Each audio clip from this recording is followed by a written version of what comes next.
ज्योती healthy यारमध्ये टम्म फुगलेला नरमलच्च लुसलुशीत उपवासाचा हा साबुदाणा पराठा कसा तयार करायचा ते पाहणार आहोत।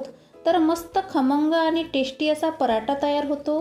सोबतच बटाट्याची भाजी आणि चटपटीत झटपट कशी तयार करायची ते देखील करणार आहोत।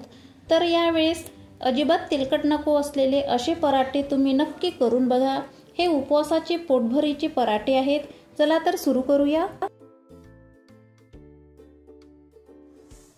नरमलच्च पराठा करण्यासाठी मी येथे 1 वाटी साबुदाणा घेतलेला आहे। 1 वाटी साबुदाण्यासाठी किती बटाटे घ्यायचे हे प्रमाण मी तुम्हाला नंतर सांगणारच आहे। प्रमाण मात्र बरोबर घ्यायचे बरं का। आता गॅस ऑन करून हलकासा साबुदाणा रोस्ट करून घ्यायचा। साबुदाण्याचा कलर मात्र अजिबात बदलू द्यायचा नाही, ठीक आहे। बघा आपला कलर बदललेला आहे का नाही ना। आता गॅस ऑफ करायची आणि साबुदाणा थंड करून घेऊ। आता मिक्सर पॉट मध्ये साबुदाणा घालून साबुदाण्याची पावडर करून घ्यायची, ठीक आहे। आता ही पावडर चाळणीमध्ये घालून गाळून घ्यायची। बघा यामध्ये उपवासाचे मीठ घालायचे, चवीनुसार मात्र। तुम्हाला पाहिजे तेवढी जाडसर कुटलेली हिरवी मिरची घालायची। स्वाद मस्त यावा यासाठी थोडा जिरा घालायचा। मी तुम्हाला सांगितले होते ना 1 वाटी साबुदाण्यासाठी किती बटाटे घ्यायचे। तर 1 वाटी साबुदाण्यासाठी 3 बटाटे क्रश करून यामध्ये घालायचे, ठीक आहे। आता हाताने मस्तपैकी मिक्स करून घेऊ। आता नरमलच्च आटा करण्यासाठी थोडेसे यामध्ये पाणी घालून आटा छानपैकी मळून घेऊ। हा पराठा करण्यासाठी अजिबात झंझट नाही आणि मेहनत सुद्धा नाही। आटा बघा आपला मस्त नरमलच्च झालेला आहे आणि हलका फुलका पण झालेला आहे। आता हा आटा आपण 5 मिनिट रेस्ट होऊ देऊ। मी येथे साबुदाणा आटा थोडा डस्टिंग साठी ठेवलेला होता। आता एक लोळी घेऊन साबुदाणा आट्यात कोट करून हलक्या हाताने पराठा लाटून घेऊ।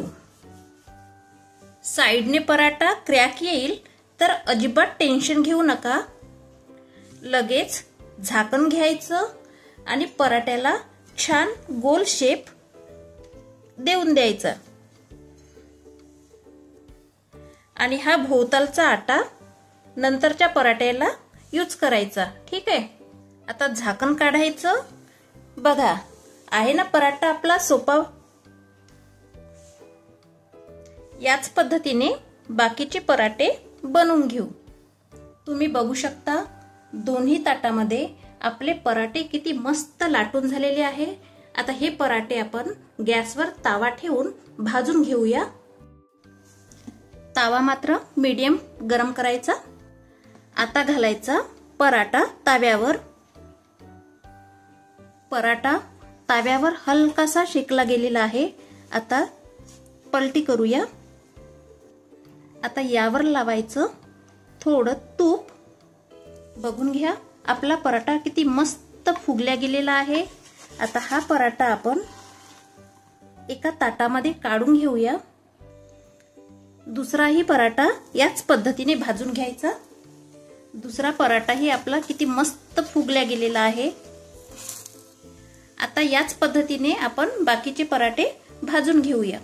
पराठ्यासोबत खाण्यासाठी बटाटा भाजी करूया। पॅन मध्ये घालायचं 1 चम्मच तूप। तुपाऐवजी तुम्ही तेलही घालू शकता। तुपामध्ये घालूया 1 चम्मच जिरा, 3 ते 4 हिरवी मिरची जाडसर कुटलेली, अर्धा चम्मच काली मिर्च पावडर, चवीनुसार सेंधा मीठ। मिक्स करून घेऊया आणि बॉईल केलेले बटाटे हातानेच क्रश करून घेऊया। मिक्स करून घेऊया आणि 1 बटाटा हाताने पाण्यामध्ये क्रश करून भाजीत घालायचा। याने भाजीला टेक्स्चर छान येते। आता मीडियम गॅसवर 5 मिनिट भाजी कुक होऊ देऊ। हे बघा ही झाली आपली बटाटा भाजी। आता गॅस ऑफ करूया। टेक्स्चर बघा आपल्या भाजीला किती मस्त आलेला आहे। हे बघा हा झाला आपला युनिक पराठा आणि सोबतच भाजी। बघून घ्या किती नरमलच्च आणि सॉफ्ट पराठा झालेला आहे। तुम्ही हा पराठा अशा भाजी सोबत खाऊन तर बघा, एवढी भारी टेस्ट येते ना। तुम्ही या उपवासाला असे पराठे करून बघितले तर मला खात्री आहे की तुमचेही पराठे असेच नरमलच्च होईल।